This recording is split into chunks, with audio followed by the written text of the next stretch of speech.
एक बहुत प्यारा राज्य था।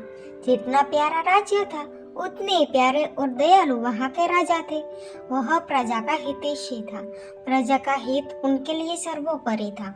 वह हमेशा इस प्रयास में रहता कि उसकी प्रजा को कोई समस्या कोई परेशानी न हो, सभी सुख चैन का जीवन प्रचार करें।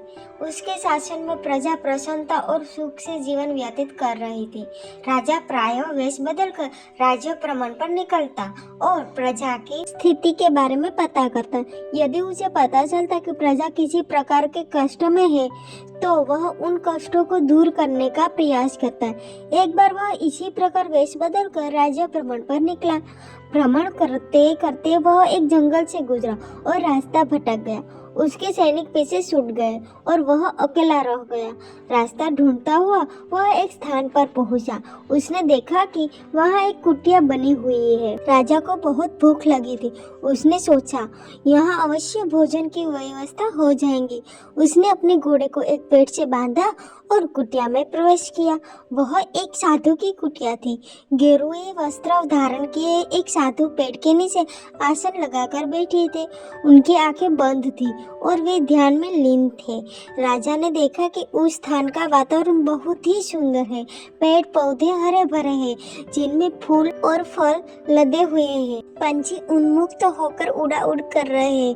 राजा ये देखकर बड़ा प्रसन्न हुआ। वह साधु के पास गया और उन्हें प्रणाम कर उसके सामने घुटनों के बल बैठ गया। साधु ने आहट पाकर आंखें खोली और अपने सामने एक नौजवान को पाया। उसके मुख का तेज देखकर ही साधु समझ गए कि वह कोई राजसी व्यक्ति है।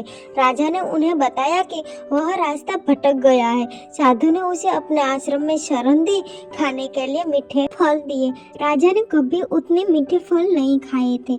उसकी चकित होकर पूछा, गुरुवर, आज तक मैंने इतने मीठे और स्वादिष्ट फल नहीं खाए। इनके इतने मीठे होने का कारण क्या है? साधु ने कहा, इस राज्य का राजा अत्यंत दयालु और न्याय प्रिय है, इसलिए ये फल इतने मीठे हैं। जब तक वह अपनी प्रजा का हितैषी रहेगा, दिन दुखियों का सहायक रहेगा, ये फल ऐसे ही मीठे रहेंगे। राजा को ये सुनकर बड़ा आश्चर्य हुआ। उसके लिए इन बातों पर विश्वास करना कठिन था।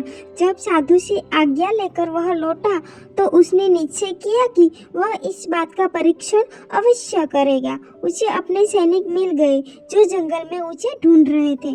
वह अपने राज्य वापस लौट गया। वापस लौटने के बाद उसने प्रजा पर जुल्म ढाने शुरू कर दिए। उसने किसानों का लगान बढ़ा दिया और प्रजा पर कई प्रकार के कर लगा दिए। अब वह अपना धन भोग विलास में खर्च करने लगा और प्रजा की ओर से उदासीन हो गया। प्रजा पर अत्याचार बढ़ने लगे तो पूरे राज्य में त्राही त्राही मच गई। कुछ दिनों बाद राजा फिर से जंगल में उसी साधु की कुटिया में पहुंचा। इस बार उसने देखा कि वहाँ का वातावरण भिन्न है। पेड़ पौधे सूख गए हैं, फूल मुरझा गए हैं, फल सड़ गए हैं। ये देखकर वह चकित रह गया। वह साधु के पास गया और उसे प्रणाम किया। साधु ने उसे खाने के लिए फल दिए। इस बार फलों का स्वाद कड़वा था। राजा ने साधु से इसका कारण पूछा। साधु ने कहा, इस राज्य का राजा अब पहले जैसा नहीं रहा। उसे प्रजा के हित का कोई ख्याल नहीं है। वह प्रजा पर अत्याचार करने लगा है। उसके प्रति प्रजा के मन में कड़वाहट बस गई है, इसलिए इन फलों का स्वाद कड़वा है। राजा साधु की कुटिया से अपने राज्य लौट गया। उसे साधु की बात समझ आ गई थी। अगले दिन से वह फिर से अपनी प्रजा का ध्यान रखने लगा।